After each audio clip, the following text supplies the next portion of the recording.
আশা করি বন্ধু সবাই ভালো আছেন। আবার একটি নতুন সমস্যা নিয়ে আপনাদের মাঝে হাজির হলাম আমি আলামিন। আজকে আপনাদের সাথে আলোচনা করব পাওয়ার সমস্যা। অনেকেই আছেন যে পাওয়ার সমস্যা হলে বিভিন্ন রকমের ঝামেলায় পড়ে যান। যেমন ধরেন পাওয়ারটি আমার আছে কিন্তু সেকেন্ডারিতে কোনো প্রকার ভোল্টেজ নেই। কেন সেকেন্ডারিতে কোনো প্রকার ভোল্টেজ যায় না, কি কারণে যায় না, আর কেমনিই বা বুঝবেন আপনাদের প্রাইমারি সেকশনে অথবা সেকেন্ডারি সেকশনের সমস্যা, সব কিছু বিস্তারিত আজকে তুলে ধরবো। আশা করি ভিডিওটির সাথেই থাকবেন। ফিরে আসলাম মূল ভিডিওটির অংশে। তো বন্ধুরা, আপনাদের যদি পাওয়ার সেকশন অথবা সেকেন্ডারি সেকশন কোনটাতে সমস্যা হয়েছে এটা যদি আপনারা না বোঝেন, তাহলে যে বিষয় নিয়ে বুঝবেন, অনেকেরই আছেন যে পাওয়ার সেকশনে ভোল্টেজ আছে কিন্তু সেকেন্ডারিতে কোনো প্রকার ভোল্টেজ নেই। এইটি বোঝার জন্য অবশ্যই আপনারা ফিল্টার ক্যাপাসিটার আগে দেখবেন যে আপনার 250 থেকে 300 ভোল্টের মতো আছে কিনা। যদি না থাকে তাহলে আমাদের ফ্লাইব্যাক যে আমাদের ক্যাপাসিটার আগে আমাদের যে ভোল্টেজগুলো এগুলো দেখতে হবে, রেকটিফায়ার ডায়োড দেখতে হবে। যদি দেখেন যে এখানে আমাদের ভোল্টেজ নেই, তার মানে ভোল্টেজটি বসে গেছে, তাহলে অবশ্যই আমাদের সিরিজটি জ্বলবে।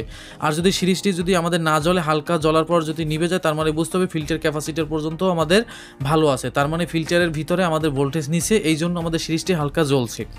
এরপর অবশ্যই আপনার 300 ভোল্ট এখানে আছে কিনা সেটা দেখে নেবেন।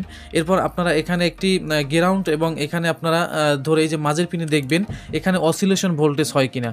অনেকেই অসিলেশন ভোল্টেজ বোঝেন না। অসিলেশন ভোল্টেজ হচ্ছে এখানে আপনার নেগেটিভে ধরার পর এখানে মাঝের ঠ্যাঙে যে ধরবেন, এই যে চপার 1 নম্বর পিনে, এখানে আমাদের মাঝের পিনে অবশ্যই আমাদের এখানে ফিল্টার ক্যাপাসিটার যে ভোল্টেজ থাকবে একই ভোল্টেজ যদি থাকে তাহলে বুঝতে হবে আমাদের পাওয়ার সেকশনটাই সমস্যা হয়েছে। আর যদি আমাদের ফিল্টার ক্যাপাসিটারের ভোল্টেজ আছে এখানে যদি অতিরিক্ত ভোল্টেজ থাকে, যেটা অসিলেশন ভোল্টেজ বলে, এবং পাওয়ার আমরা যে মিটার দিয়ে যেটা মাপি, ডিজিটাল মিটার দিয়ে, সেখানে কিন্তু 300 ভোল্ট দেখায় কিন্তু মিটার আপ ডাউন করবে, তার মানে অসিলেশন ভোল্টেজ বাড়তেছে।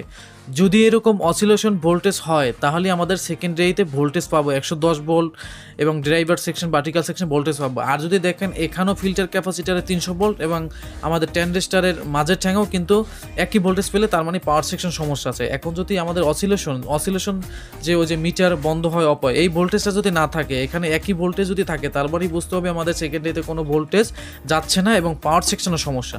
যদি এরকম সমস্যা হয় তাহলে অবশ্যই আপনারা যে বিষয়গুলো দেখবেন, 1 নম্বরে দেখবেন এখানে অটোকাপলার পিসিবি এটা আছে, 18-15 ট্যানজিস্টর আছে, এখানে ট্যানজিস্টর আছে এবং এখানে একটি ট্যানজিস্টর আছে। এই ট্যানজিস্টরগুলো দেখবেন এবং এখানে এই যে দেখেন অটোকাপলার কাছে এই যে রেজিস্ট্যান্স আছে, রেজিস্ট্যান্সগুলো দেখবেন। তো এগুলো আপনারা দেখবেন। তো আমি এখন দেখাই দিচ্ছি আপনাদের। এখানে আমাদের ট্যানজিস্টর রয়েছে C2655 ট্যানজিস্টর। এই C2655 ট্যানজিস্টর এইটার সমস্যা হতে পারে, এই যে অটোকাপলার সমস্যাটা হতে পারে, 18-15 ট্যানজিস্টরে হতে পারে। এবং এখানে এই যে দেখেন এই যে কয়টি ট্যানজিস্টর রেজিস্ট্যান্স রয়েছে, এখানে আমাদের সমস্যা হতে পারে। তাই অবশ্যই বন্ধুরা আপনারা এই ভোল্টেজগুলো দেখে নেবেন। আর এইটা হলো সবচাইতে সহজ যে উপায়, যারা নতুন কাজ শেখেন অবশ্যই আপনার ফিল্টার ক্যাপাসিটি ভোল্টেজটা আগে দেখবেন। এখানে আমাদের যদি দেখেন ভোল্টেজ বেড়ে যায়, oscillation voltage metre up down করবে, কারণ ডিজিটাল মিটারে আমাদের অতিরিক্ত ভোল্টেজ অসিলেশন হাই ভোল্টেজ আসে না। এই জন্য মিটার যখন দেখবেন আপ ডাউন করে তখন বুঝবেন পাওয়ার সেকশনটি আমাদের ওকে, তার মানে সেকেন্ডারি সেকশনে সমস্যা আছে। আর যদি দেখেন অসিলেশন ভোল্টেজ না আসে বা এখানে যে আমাদের ক্যাপাসিটার যে ভোল্টেজ আর ট্যানজিস্টর একই ভোল্টেজ থাকলে এখানে, তাহলে আপনাদের বুঝতে হবে পাওয়ার সেকশন সমস্যা। আর এই যে একটা দেখতে পাচ্ছেন এখানে তো একটি গ্রাউন্ড থাকবে, আর এখানে একটি থাকবে, এখানে একটি ভোল্টেজ থাকবে পাশের পিনে, এখানে আমাদের 1 ভোল্টের অর্ধেক থাকবে। আর যদি দেখেন ভোল্টেজ 1 ভোল্টের অর্ধেক কম, তাহলে আমাদের বুঝতে হবে সেটাও পাওয়ার সেকশনে সমস্যা। তাহলে এই যে দেখেন এই পিনটে ধরে এখানে কিছু রেজিস্ট্যান্স রয়েছে, এগুলো আপনারা দেখবেন। এবং 2655 ট্যানজিস্টরে যদি বেশি সমস্যা হয় তাহলে এখানে আমাদের অসিলেশন ভোল্টেজটা বেশিরভাগই আসে না, এই যে দেখেন এই পাশের পিনে। তো এই হলো আমাদের পাওয়ার সমস্যা নিয়ে। যারা নতুন আছেন আশা করি ভিডিওটি কাজে লাগছে। যদি ভিডিওটি ভালো লাগে অবশ্যই লাইক কমেন্ট করতে ভুলবেন না।